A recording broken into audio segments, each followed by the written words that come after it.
ஒரு கிராமம். காலை மஞ்சள் வெளிச்சம் மெதுவா வீதியில விழும் நேரம். அடுப்பில் எரியும் மரவட்டியின் சத்தம். அதுக்குள் கலந்த மீன் குழம்பு வாசனை. அந்த வாசனை சாதாரணமல்ல. அது வயிற்றை மட்டுமல்ல, மனசையும் இழுக்கும் வாசனை. இன்று அந்த வாசனை உங்களை ஒரு கதைக்குள் இழுக்கப் போகுது. கவனமா கேளுங்க. ஏன்னா இந்த கதையில் சுவையும் இருக்கு, சதியும் இருக்கு, உண்மையும் இருக்கு. காலை சூரியன் இன்னும் முழுசா எழுந்திருக்கல. ஆனா பாட்டி கடை முன்பு ஏற்கனவே கூட்டம். மரவட்டியின் புகை மேலே எழுகிறது. அந்த வாசனை காற்றோட சேர்ந்து கிராமத்தையே சுற்றுது. இன்று அந்த வாசனை மட்டுமல்ல, ஒரு கேள்வியும் காத்திருக்குது. பாட்டி, நேற்று மாதிரி இன்னிக்கும் கொஞ்சம் அதிகமா ஊத்து. என் மனைவி நேற்று ரொம்ப சந்தோஷமா சாப்பிட்டாங்க. இது சாப்பாடு இல்ல, ஆசீர்வாதம்னு சொன்னாங்க. நீங்க வைக்கும் குழம்புல ஏதோ ரகசியம் இருக்கு பாட்டி.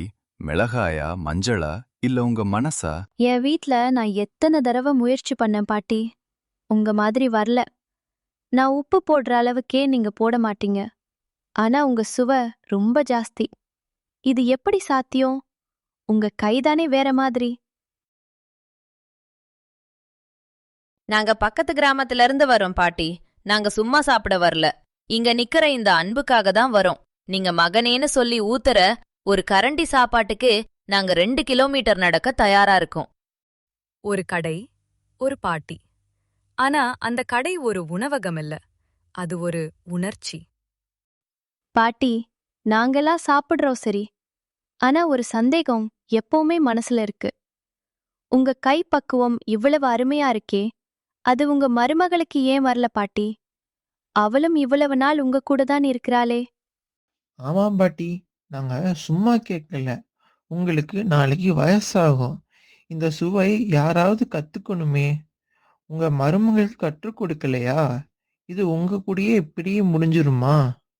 எங்க அம்மா சொல்றாங்க, அந்த பாட்டி கைப்பக்குவம் தனியா வந்த வரோன்னு. ஆனா வரோன்னா அத பகிரணுமே பாட்டி. உங்க மருமகளுக்கு கூட கொடுக்கலன்னா அது கொஞ்சம் சுயநலமா இல்லையா? கூட்டம் சும்மா கேட்கல. அந்த கேள்வியில் ஆர்வமும் இருந்தது. சிலருக்கு உண்மையான அக்கறையும் இருந்தது. சிலருக்கு சின்ன சின்ன கிசுகிசுவும் இருந்தது. இப்போ பாட்டி என்ன சொல்லப் போறாங்க? என்னடா நீங்க இப்படி கேக்குறீங்க? நான் என் மருமகளுக்கு சொல்லி கொடுக்கலன்னு யார் சொன்னது?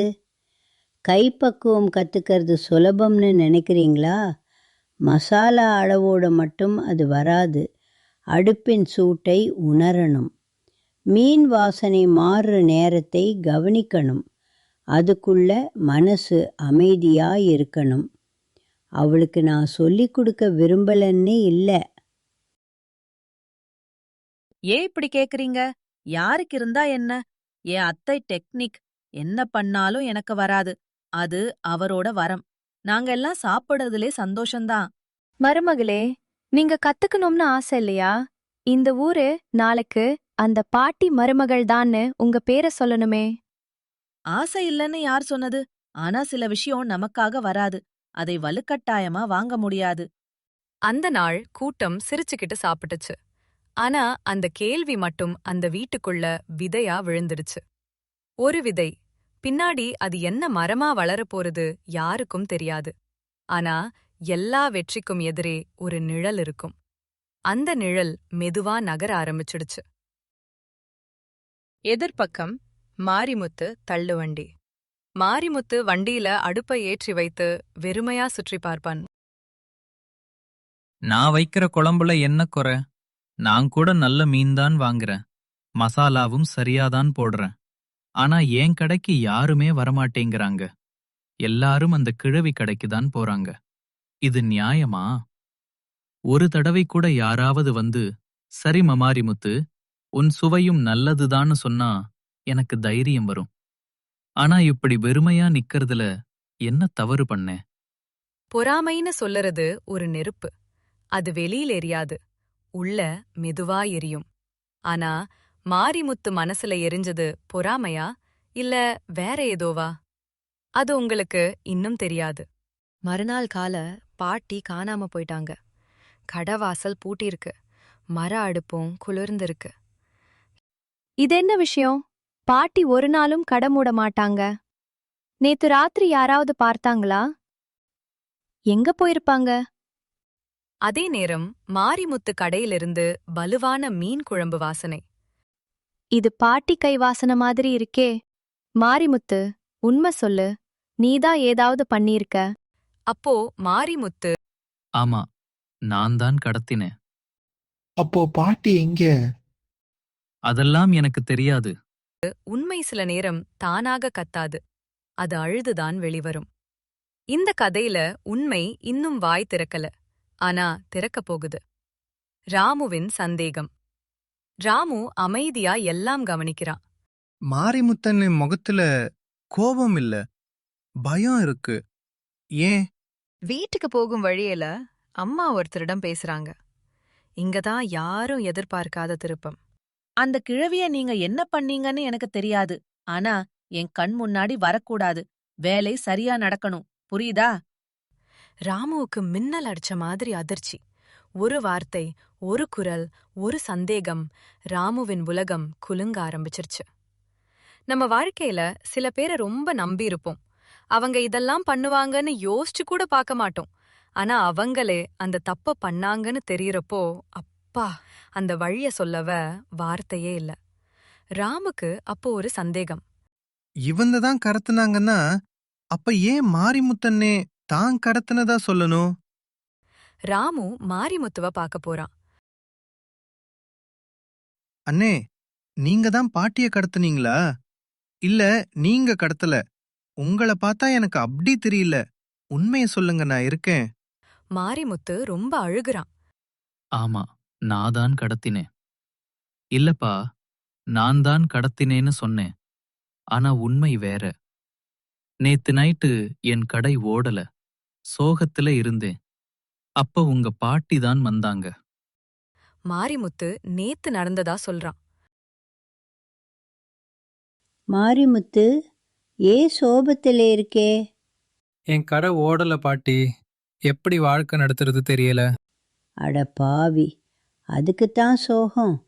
வா, என் கைப்பக்குவம் உனக்கு சொல்லி கொடுக்கறேன். மசாலா எவ்வளவு, உப்பு எவ்வளவு, மீன் எப்போ போடணும், எப்போ அடுப்பை குறைக்கணும், இதெல்லாம் மனசால கத்துக்கணும்டா. அப்பா, அவங்க எல்லாம் சொல்லிக் கொடுத்தாங்க.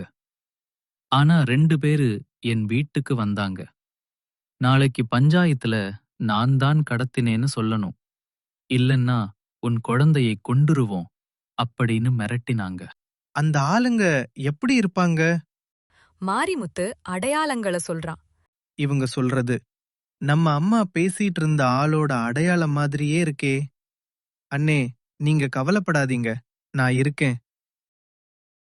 சொல்றான். ராமு வீட்டுக்கு போறான். அம்மா அழுதுகிட்டு நடிக்கிறாங்க. அம்மா, கவலைப்படாதீங்க, யாரு கடத்துனாங்கன்னு கண்டுபிடிச்சாச்சு.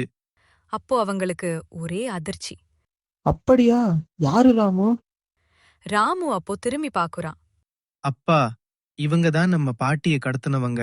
அப்போ அப்பா கோவமா கடத்தினவன அடிக்க போறாங்க. அப்பா, பொறுமையா இருங்க.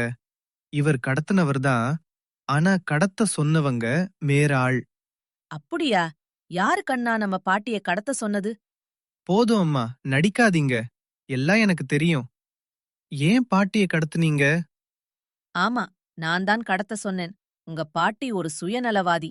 எனக்கு கைப்பக்குவம் சொல்லிக் கொடுக்கவே இல்ல. இந்த ஊரே அவங்கள பத்தி தான் பேசுது. அவங்க இருந்தா நான் பெரிய ஆளா வர முடியாது. அம்மா, ஒரு நாள் நான் பாட்டிய கேட்டேன், ஏன் அம்மாவுக்கு சொல்லி கொடுக்கலன்னு. அப்ப பாட்டி என்ன சொன்னாங்க தெரியுமா? இல்லப்பா, நான் படுற கஷ்டம் என் மருமக பட வேண்டாம். அவ ஆணி மாதிரி உறுதியாக இருக்கட்டும். உச்சக்கட்டம் அழுதுகிட்டு உட்கார்றாங்க. ஐயோ, நான் தப்பான முடிவு எடுத்துட்டேன். அந்த நேரம் மெதுவா பாட்டி நடந்து வர்றாங்க. அத்த, என்ன மன்னிச்சுடுங்க, நான் தப்பா நினைச்சிட்டேன். பிள்ளை தப்பா நினைச்சா அம்மா மன்னிக்கணுமே. கைப்பக்குவம் மட்டும் இல்ல, மனப்பக்குவமும் கத்துக்கணும். ரங்க ராமு அவங்க அம்மாவை கூட்டிட்டு போய் மாரிமுத்துக்கிட்டையும் மன்னிப்பு கேட்க வைக்கிறான். அண்ணே, என்னைய மன்னிச்சிருங்க. என் சுயநலத்துக்காக நான் உங்கள பயன்படுத்திட்டேன். பொறாம மனசுல வந்தா அன்ப கூட கெடுத்துரும். ஆனா உண்மை வெளிச்சம் வந்தா உறவுகள் மீண்டும் சேரும்.